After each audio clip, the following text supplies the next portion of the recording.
did like a double date to a Blue Jays game. That was the first time I met him. Pretty chill guy. Okay, pretty cool. And we wanted to eat. We were getting hungry, and he was like, "Hey, let's go. What do you want to eat?" I'm like, "Anything fine." So he's like, "Want to go get some crabs?"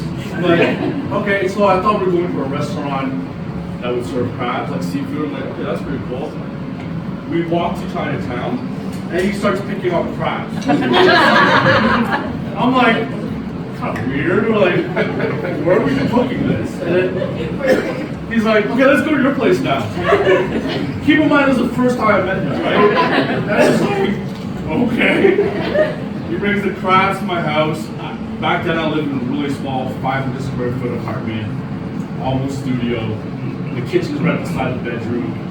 And he starts bringing out Walmart pants. Okay? I don't even have much, but the man is bringing out everything, right?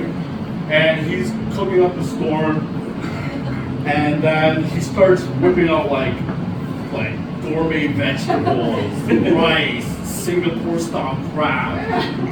It was just so good. Like, it was so delicious. I've never had meals like that at home before. There's one thing When you were with food then? Yeah, the cleanup was amazing too because I was the one cleaning up afterwards, and it was a workout. But there's one thing that I have not mentioned.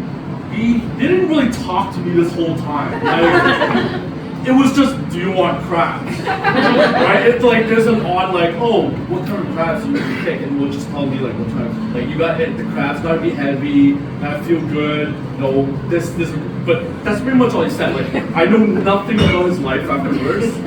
So I came out thinking this experience like, yeah, this guy loves to cook, but he must hate to talk, right?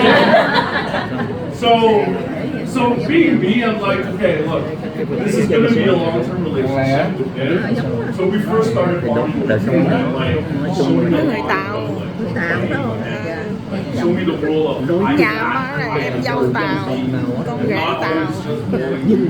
Này có người Tàu luôn.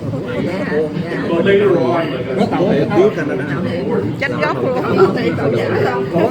Cái này là tàu thì đúng. đúng.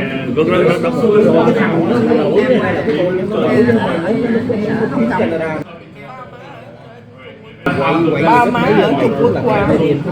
Tao cũng sợ mày im. Qua ở Việt Nam. Right, so that was one thing. The other thing that he's also shown me is the role of camping. I've never camped before, and for my birthday, he decided to take me camping. So in my head, I'm like, camping. Okay, yeah, you got tents, right? You got canned food, you might have hot dogs and stuff. This man cooks for camping. Brings out this size Yeti cooler, two coolers, yeah. He opens it up. Crabs? No.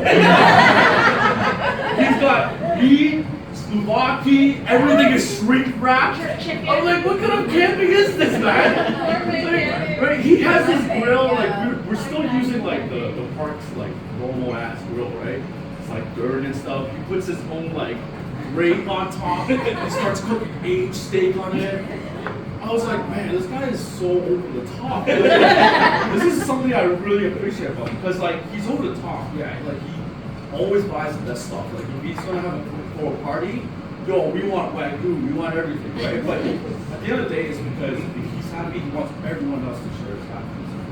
That's really something that I gravitate towards because this man has shown me that I also need to be over the top. If I'm gonna get good stuff, everyone wants good stuff too.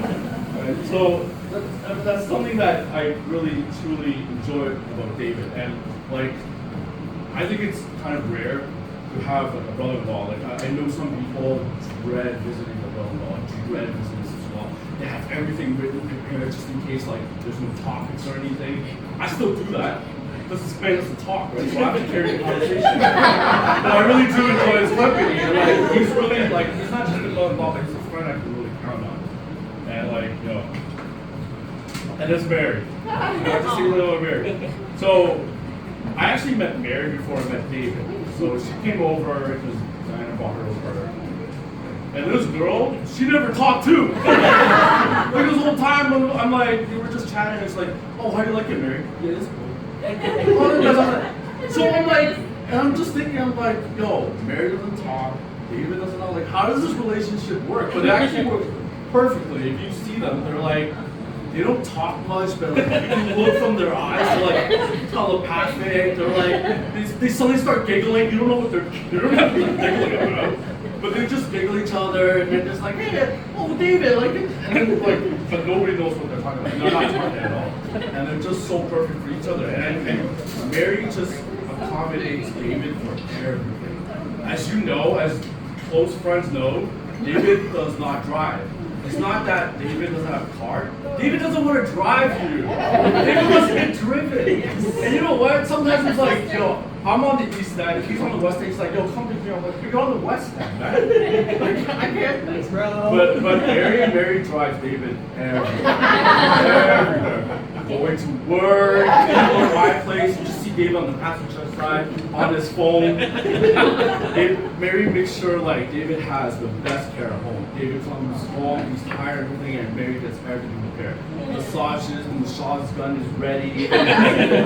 So like this relationship works. Like, and what does David do for Mary? I haven't really figured it out. But I'm pretty sure it's working. Something's working. David's David, so you know. So I mean at the end of it, that's the story, and like just for you two, just let's have a toast, right? Let's have a toast.